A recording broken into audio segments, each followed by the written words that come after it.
Relation du cortex au reste du cerveau.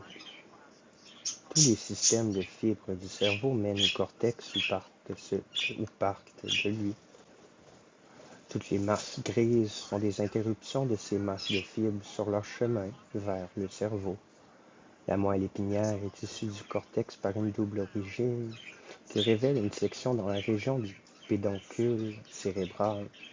Le dipied du pédoncule cérébral contient les faisceaux qui transportent les impulsions de mouvement du cortex jusqu'à la périphérie, ainsi que les faisceaux qui procurent la réception des impressions sensorielles dans le cortex.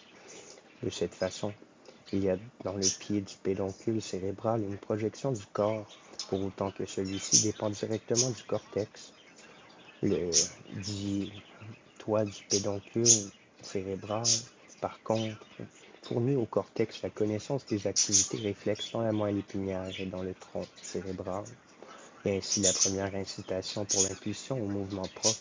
Quant aux masses grises du tronc cérébral, soit elles sont, par leur liaison simultanée avec les cordons de la moelle épinière et la grande superficie sensorielle, des parties de cet appareil réflexe reliées par le toit au cortex cérébral.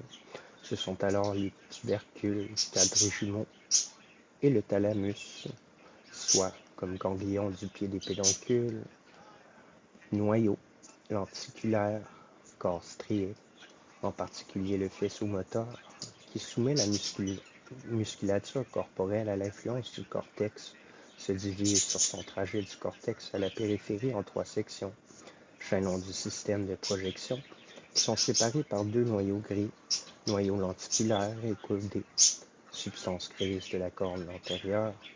Outre cela, ce faisceau trouve dans le pont, à travers la substance grise du noyau du pont et des faisceaux de fibres arquées, une liaison avec le cervelet, qui est par ailleurs quelque peu négligé par Maynard dans son plan du cerveau.